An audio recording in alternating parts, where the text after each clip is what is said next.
This is the Arielle Loren This Show. is the Arielle Loren This Show. is the Arielle Loren Show. It's all about entrepreneurship. I mean, we have to be real about what the journey's really like. This is the Arielle Loren This Show. is the Arielle Loren Show. This is the Arielle Loren Show. This is the show for the entrepreneur who is ready to make it. This is the Arielle Loren This Show. is the Arielle Loren Show. This is the Arielle Loren Show. Today, I have with me the ultimate radical self-expressionist, multi-book author, including an Amazon bestseller, spiritual educator and life coach to over 2,500 students on Udemy, an amazingly honest mother and cool wife, Akilah Richards. Thank you so much for coming on my podcast. Welcome to the Arielle Loren Show. Thank you very much, Arielle. I'm so happy to be hanging out with you anytime. You know that. Yeah. So first, tell me, where are you now? Are you in Jamaica, Atlanta? Right now, we're actually in the U.S. We are stateside. We're in Georgia, and I'll probably be here for a couple of more weeks. Okay. And then, so I also heard that you're moving to West Africa in 2016. So where exactly and what inspired that? Like, I want all the details.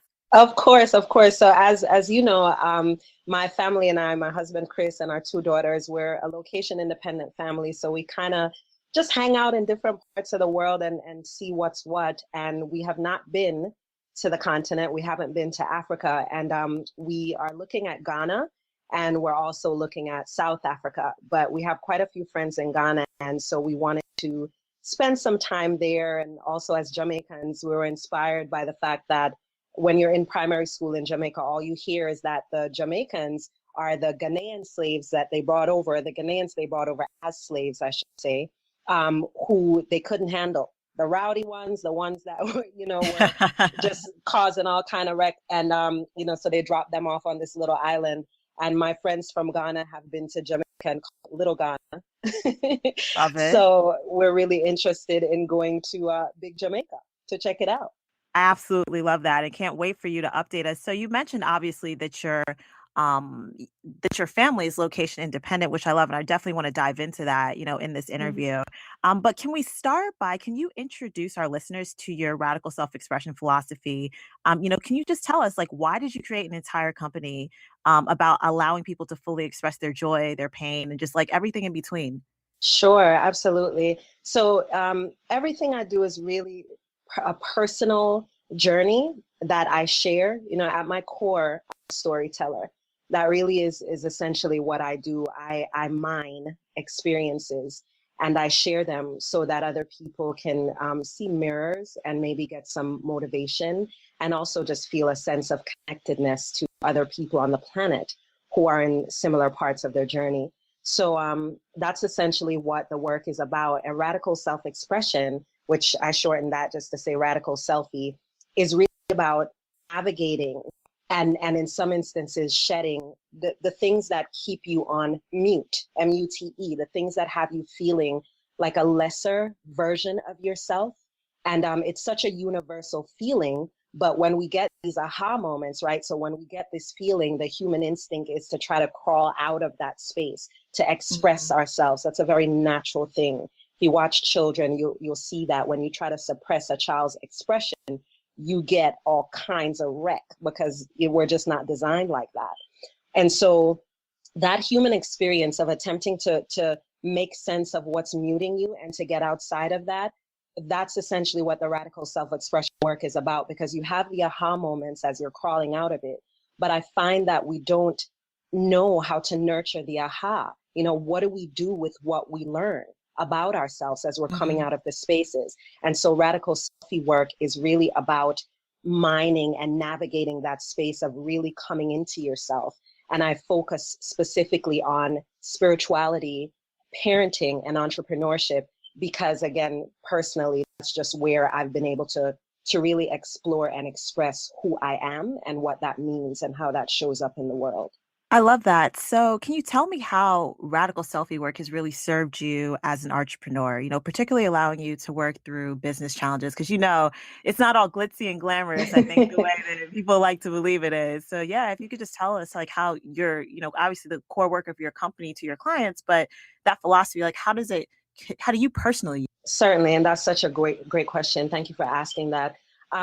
For me, it is the writing. Again, I'm always going to go back to that. For me to be able to create time to write down, as simple as it may sound, what I'm dealing with in a space. So for example, with business, because we travel, sometimes our projects are based in a particular city, and other times it's just completely digital.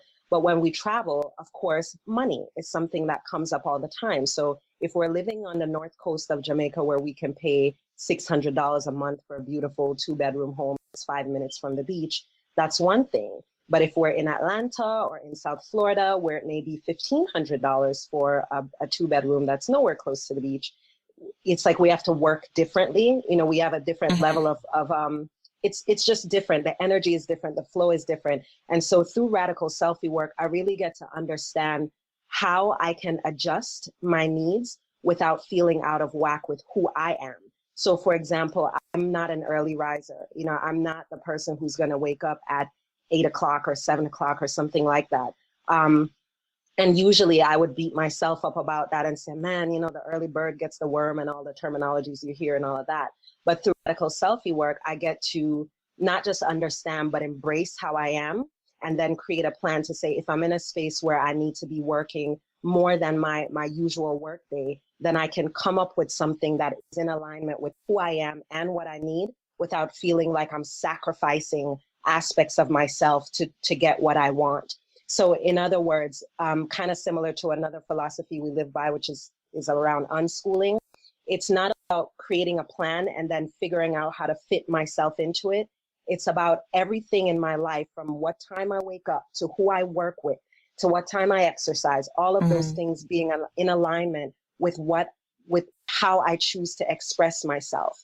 And so not feeling like I'm doing things because I have to and because it's the responsible thing to do, but doing them in a space of alignment with my goals and clarity around, if I'm waking up at 5 a.m. today, it's not because, oh my God, I have no choice and this is so horrible, but it's because I choose to do it because it's a part of a bigger picture. So just little things like that, accessing my daily choices and not beating myself up or beating the world up for the things that I choose to do in alignment with the goals that So I I have. love that. And I actually want to talk a little bit about unschooling a little bit later, but I actually want to go back just a little bit because you said something so profound, when you were talking about not wanting to feel muted, as an entrepreneur, and really, expanding your business and doing, things in business that still feel really aligned to you, they still feel, good to who you are and your core values. And so I noticed that you've made some pretty significant business shifts, in this past year. You've been, pumping out different courses on Udemy. Yeah. You've been, still hosting retreats and also selling merchandise, but talk to me about, how your business has transitioned and just more of that inspiration behind it. Sure. Man, these are really great questions. I'm going to really enjoy listening to this. So for me, going right with the idea of flow, not force, and I'm always going to bring up unschooling because it really was a point of entry for me and for Chris to just really shift our perspective. We realized that as people who went through traditional school and then were corporate employees, we took a lot of that structured, highly impersonal, one size fits all aspect of that life into our entrepreneurial life and into our family without even recognizing, school. And I'm not anti-school, by the way. I'm pro learning and I'm pro personal, and school can be very impersonal, but we are groomed through those spaces to operate a certain way it goes against intuition, right? So a lot of the things that I was doing in my business were really about the things that I felt that I should be doing and the things that would align me with financial success. Even though I left the legal profession because I wanted to focus more on writing, I realized over the years that I was still trapped. I was still trapped because I was now bringing that over with me. Kind of like if you were in a certain type of relationship and you bring the baggage over into the new relationship, and it takes your partner to call it out, and you're like, oh, wait, what? And then it takes some time to figure out like what to do about what you know. So it really was about that. And so what I've been doing over the past few years is focusing more on my writing, because again, at the core, I am a writer. So I really took a detailed assessment over the course of maybe 6 or 7 months Chris and I, and said, okay, so what is it that's at the core of who we are, and how can we put more of that into what we're doing every day? And so the Udemy courses, in my online courses, which have been doing so great, I'm like constantly overwhelmed by the students who are coming in consistently, and the sort of transformations that are happening for them through this work. That was really just me taking some of my books, my blog posts, and some of my journal entries, and really farming those spaces using the medium of online classes. The very same thing with my books. I've produced maybe 4 books over the past year, and a lot of those came from personal essays that I expounded upon, and really just got back with the type of comments people made about the posts. Some of them were written for popular blogs, so there'd be like 300 comments. So instead of me creating something brand new, I would farm that information and then give that in storyteller mode in the form of a book or an online course or a private circle, a radical selfie circle. So just getting in alignment with my storyteller self, and recognizing that that storyteller way didn't have to be something else. It could be somewhere else, meaning Udemy or in person or whatever, but it didn't need to be something else. Just like I didn't need to be something else in order to be successful. I love that. And I love that you were so clear that I am a storyteller, I am a writer, because I think that Yeah. so many people, think that when they go into entrepreneurship, they have to be something other than themselves. And so there are so many ways that you can really monetize, the core of who you are. And so just because Yes. you're a storyteller and you're a writer, you have so many options available to you in terms of what you can teach and how you can teach, really Yes. tapping into, that core talent and that core passion that you have. And so I love that about you. And I'm so glad that you really touched upon, your ability to repurpose content. Cause like y'all have no idea, if you're not familiar with Akilah's work, she's been pumping these books out. I'm like, she is coming out with another book this month. Like it's been phenomenal watching you. Seriously. Thank you. And I'm so proud of you, and really congratulations, because it's been phenomenal just to watch you build out all these Udemy courses and also these books. Thank you so much. You're welcome. And so you've touched, repeatedly on unschooling. So I just want to ask if you can share, kind of just give a brief background in terms of what exactly unschooling is for the audience. And then, also talk about kind of your transition into the whole unschooling lifestyle, why you chose to pull your daughters, out of traditional school as well and teach them, via unschooling. So yeah, just kind of give us the whole background and story and philosophy. We have this saying home, everything is everything. And that really is the case, because for us, as I've mentioned before, unschooling was our point of entry into this space of really, really, truly embracing who we are and not needing to be anything else. And so unschooling is essentially a curiosity-led learning style. So where traditional schooling says these are the primary things that you need to know by the time you're this age, unschooling says, what are you into? Who are you? And as you go through that exploration of who you are and see what you're genuinely drawn to, you learn about your life skills, like your math and your science and your blah, blah, within the context of your interests. So, and I'm actually working on an essay now for a site around all these stereotypes of unschooling, because one of the first questions we usually get is, well, how will they learn math? Or, life isn't like that. Life isn't just about, what you're into. I disagree. First of all, because we are, again, just groomed to believe that there's a certain standard, but that standard is for a very specific goal. It raises and creates a very specific type of person. And if the one-stop shop school idea worked for everyone, then we would have a society of well-rounded, very confident, financially secure people. Yes. This is why when someone is successful, it's such a huge, we celebrate it so much. Or when a 15 or 16-year-old starts their own company, it's so highly celebrated. Or when somebody makes a lot of money, the world falls in front of them in a lot of instances. That's because they're anomalies. That's because despite the system, they became these things. And unschooling says, let's create a system where this is what is facilitated, where success and personal value and intergenerational connection and things like that are natural, as opposed to sitting in a space with people your age group and having one person saying, this is what you need to know, I'm going to test you rigorously on it. Life doesn't work like that. We need elders. We need young people. We need to be in different places. We need to be around people who speak different languages than us. And so unschooling is really about the exploration of yourself in an organic space, and then creating structure and life planning around the knowing of who you are and what you're into. So that really hit me at my core when you talked about looking at, you know, our society and how we celebrate success, because it is like an anomaly. It's like, oh my gosh, you've made it, you know, Yes. and, you know, connecting that to unschooling, you know, actually it's something that I don't think I, you know, cognitively like actually connected the two before. And you're absolutely right. Like you're absolutely right, because the way that the system is really set up, it's like, okay, you are told what you need to know. You were told, you know, how to learn it. And then you are tested rigorously, you know, within a specific structure. And what it does is it doesn't give people the space to really tap into, you know, what it is that they're passionate about, and then, you know, funnel that into that being their livelihood. And that's really what education, I believe, should be about. And there's so many ways, you know, for people to learn, you know, different things through their passions. You know, just because you're an artist doesn't mean that you can't learn math, you know, or just because you're a physicist, you know, doesn't mean you can't learn how to write.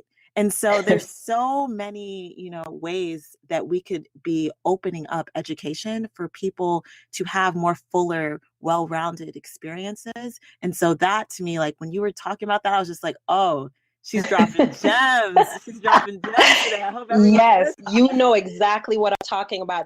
I love that you gave that example of, because you're a physicist, it doesn't mean that you can't do this. You know, like I have a really good friend of mine, Taki Young. She's over at Core Connection Lifestyle, just doing such amazing work. She's also a storyteller in a lot of ways. And she is an engineer who's also a yoga instructor, who also does, you know, there's just, and again, someone like her is considered an anomaly. Like, oh my gosh, how do you do these things? How do you focus on the left brain and the right brain? Dude, these are all antiquated ideas of that confine us to something so that we can go down a path.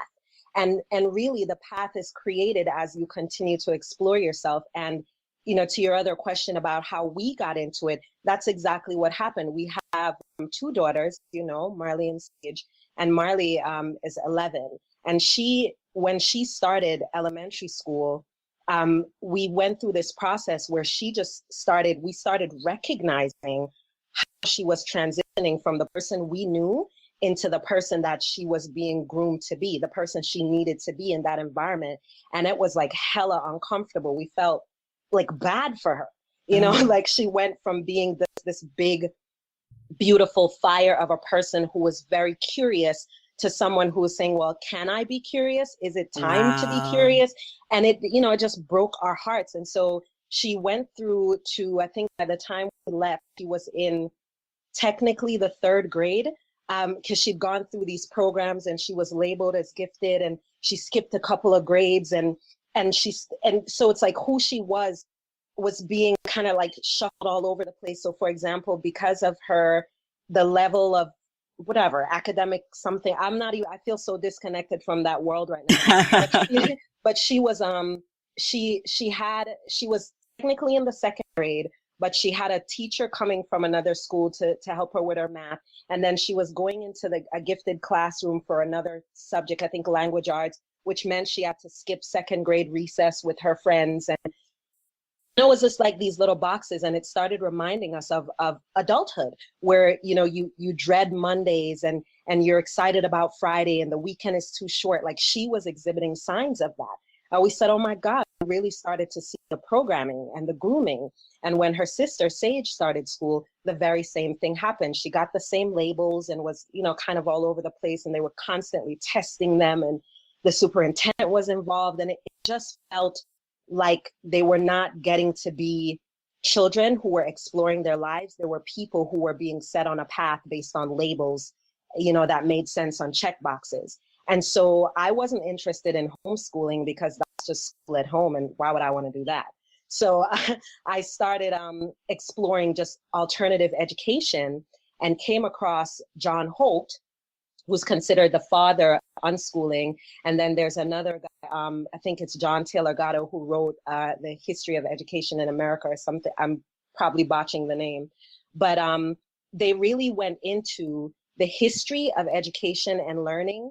And also Seth Godin has a manifesto called Stop Stealing Dreams. So I was, of course, because you go down the path, you know, what's his name? Deepak Chopra says you live the questions and life will guide you towards the answers. And so I was constantly living the question, well, what can we do so that our children can be themselves and also get to practice the life skills they needed? And unschooling came up. And so I started, you know, just really exploring that and talking to Chris and talking to the girls. And so we said, all right, we're going to try it out. So we pulled the girls from school and we went to Jamaica for 6 weeks. It was a wonderful experience. Then we enrolled them in the Georgia Virtual Academy because we were still scared. We still had the same, like, what about math concerns and that sort of thing. And we went through a process called Deschooling, which we're still going through, which is kind of unlearning the idea of structure and replacing that with creating structure from organic flow. And so then we became location independent because traveling is such a great way to practice life skills in real life. So from there, we started going to Jamaica for like 6 or 7 months at a time instead of 6 weeks. And the world just kind of opened up and our girls are doing wonderfully. They're happy, they're engaged, their friends are different age groups from different parts of the world. We're happy, which to me is amazing enough in this day and time. Wow. Wow. That's fantastic. And, you know, you also said something about how we're conditioned, even from the time you were talking about Marley, from the time that we're in school, like that we work during the week, and then we're like anticipating the weekends. And I didn't even think about that as well. I'm like, wow, before I actually became a full-time entrepreneur and, you know, walked out of the office life, I used to anticipate my weekends the same way that I would feel when I was in high school and middle school. And See? it's programming. It's programming. Mm-hmm. So it's like so deep. I'm like, oh wow. Like I was really like in it. Like I knew I was in it as an adult, but I didn't even think about it, you know, in terms of childhood. So that was fascinating. Can you tell us some stories about you know, how you've practiced, you know, unschooling with your girls, you know, in Jamaica, you know, like Sure. you know, yeah, like, you know, I don't know if it's, you know, learning math or science or just Yeah, whatever. for definitely. And know. so one of the biggest aspects of deschooling, which is really an ongoing process, is to not label subjects. You know, like I use the terminology because I'm speaking out to the rest of the world. And just like for me, it needed to make sense, you know, before I could put it into practice. So we don't talk about learning math or learning science or that's school. We just live and we practice life skills, and these life skills show up. I mean, if I were to ask you how much of your school math and science you use today, we could all laugh, and it's basically rhetorical because you know that it's not much, right? So we're aware of that, and we don't put that as a focal point. So what we do is, for example, when we go to the supermarket or the regular market or the fisherman or whatever, when we're in Jamaica, the girls would be responsible for paying, right? So we would find out whether they want to know in advance how much it's going to cost. If we go to the supermarket, we'll know in advance. If we're going to the market, we're going to negotiate. If we're going to the fisherman, we're going to negotiate. We put them front and center in that space. So they're going to need to know, okay, if he said it's going to be $700 for 2 pounds of snapper, and we give them $1,000, right? Just a very simple example. They would be responsible for converting the JA dollars or the US dollars to JA dollars, giving the right amount, getting the right amount back. And so there's that aspect of math, right? Because the life skill, basically. And then also the idea of communicating confidently with someone who may be taller or older or more knowledgeable than you. So they would practice that life skill in that real life environment in that way. So that's just one example. Another example might be if we're going to the beach, you know, we might have games that we play that are practicing certain life skills. It's just living. Anything that you and I would do as an adult, or most of the things you and I would do as adults. We just put them in that environment. So when we go to the bank in the States, they're not over in the corner eating lollipops. They're standing there hearing about the transaction. When we sign a lease, they're there and we explain to them, oh, we need the first month's rent and we need this percentage of the rent for a security deposit. This is where we go to make the deposit. They understand what a lease looks like.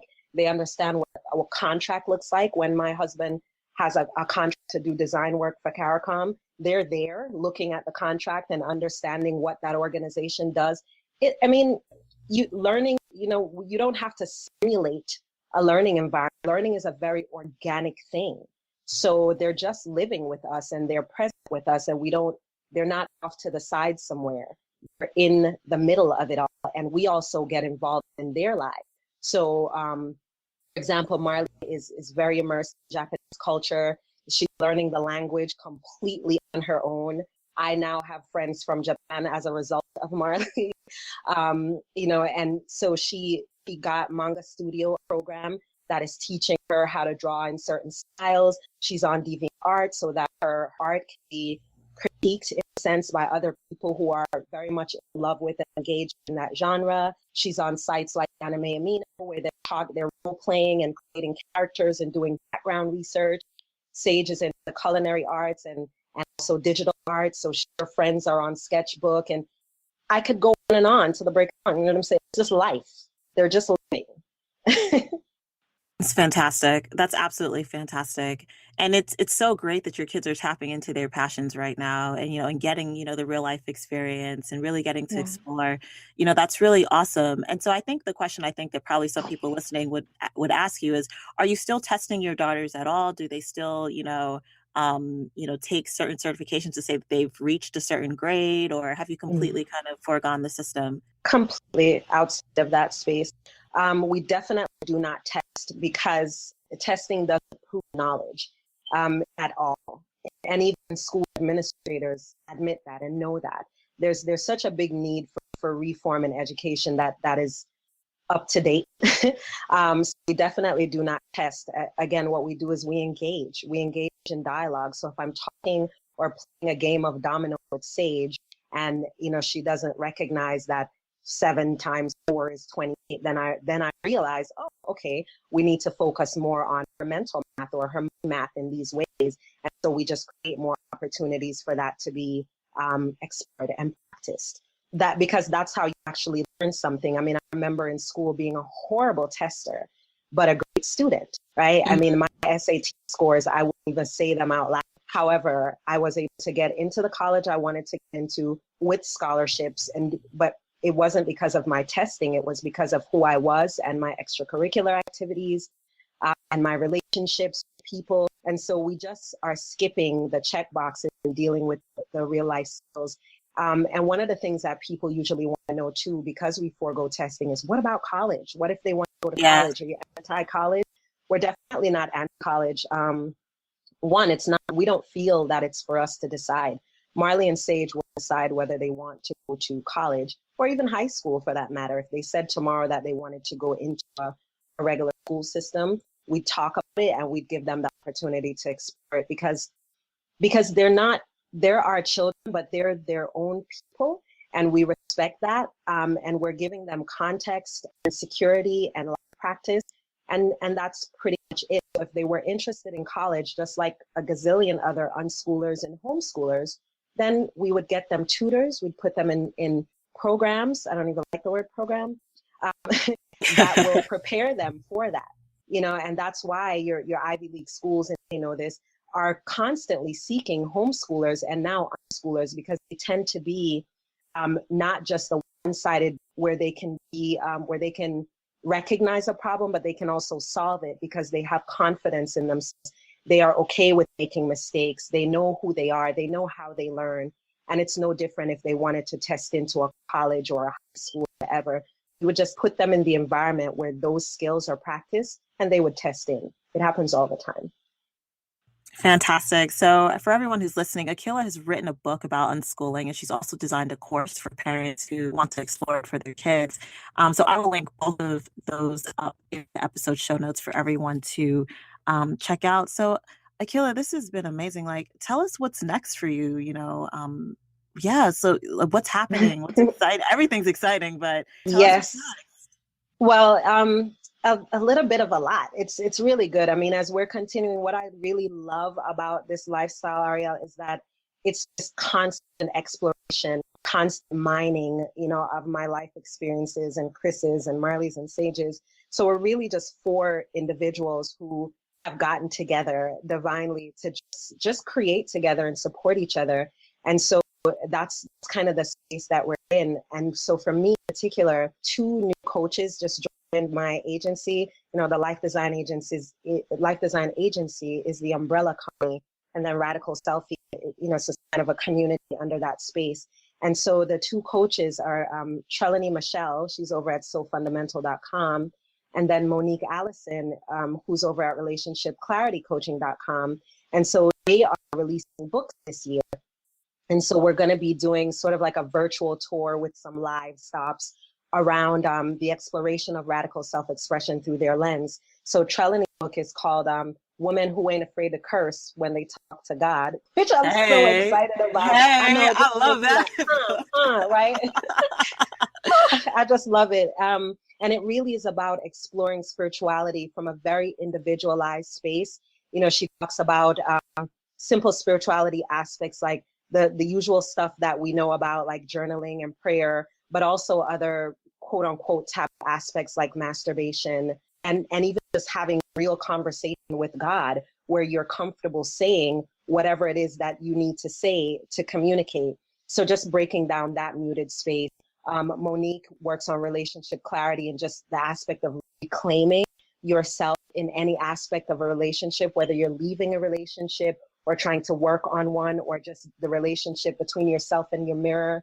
So those are some of the things that we're talking about this year. Of course, continuing to promote the courses that deal with repurposing your brilliance, just mining your own you-ness and finding ways to share that, as you and I were just talking about earlier, like not needing to be someone else, just finding different places and different iterations of your work.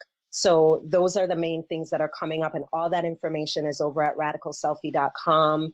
When we do the tours, I'll be sharing that. I'm very engaged on Instagram under Radical Selfie as well. So that's where you all can go if you want to learn more about what's going on in that space. I love you, Akilah. Thank you again for coming on the show. You are phenomenal, amazing, and you really just shared so much light with us today. So thank you so much. Thank you. Thank you very much. You're welcome. And I appreciate being in the space. I can't wait to see you. I hope you're still there when I get there, because we got a kayak. Yeah, girl, but I'll get on the plane and come see you in West Africa in a second. So yes, you're always welcome. Awesome.